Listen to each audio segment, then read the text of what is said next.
Shalom Israel, giving all praise to Yahweh, Ba'ashim Yahushua, Ba'ashim Chakadash, the ones to the elders of GMS, towards the truth. Salutations to you, Akim out there, pushing his word of truth, sincerely risking your freedom in your life to do so. Okay, as you can see, another video from World Star Hip Hop, which says, caught on surveillance camera, man catches a beating after driving over neighbor's lawn and calling him the N-word. As you can see, that's some Edomite shit. Okay, Esau with his fuckery. But more tension, more tensions and hate that's going on. According to the scriptures, Jacob and Negroes, Latinos, and Native Americans has been getting oppressed by Esau, Edom, so-called white people. Okay, Esau, Edom, and we just been catching hell. So, more of these crimes or more of these acts gonna come up. You know what I mean? See, look, a video here. Okay, and more videos. Look here. You see, so let's just play it real quick.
Now, as you can see in that video, I don't get flagged for that, but I'm going to get a quick scripture. This is Zechariah 9, verse 13. When I have been Judah for me and filled the bowl with Ephraim and raised up the sons of Zion against thy sons, O Greece, and made thee as a sword of a mighty man. Now, who is the sons of Judah? That's talking about the Southern Kingdom, which is American Black, okay, or the Negroes of America, Benjamin, West Indians, Haitian, and Levi Haitians. Ephraim is the Latin and Native American tribes. Okay? And Zion, and then it says, raised up thy son, O Zion, meaning the 12 tribes as a whole, against O Greece. Who was Greece? Oh, the Grecians, Edomites, okay? Or so-called white people, okay? They were the Greeks. And made thee as a sword of a mighty man. So the Lord is going to make our people as a sword of a mighty man, okay? Verse 14, and the Lord shall be seen over them, and his arrow shall go forth as lightning, and the Lord Most High shall blow the trumpet, and shall go forth over whirlwinds of the south.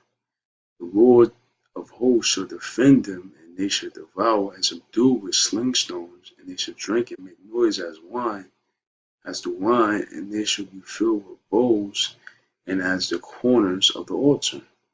And the Lord their God shall save them in that day as a flock of his people, for they should be as the stones of a crown, lifted up as an ensign upon his land.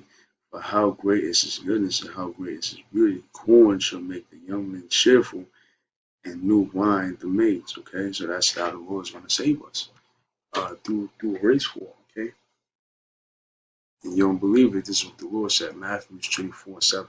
For nation shall rise against nation, and kingdom against kingdom. That's race wars. Okay. A nation is a race, okay? So when one nation goes against a nation, or one race goes against another race, that's considered a race war. And that's what's going to happen in these last days. How people are going to click up, okay, and fight against Esau, Edom. You see? So with that, I'm going to say all praise to Yahweh Shem Shah, Shem Hakadas, the one to the elders. Peace, salutations to you, Akim. So until next time, Shalom.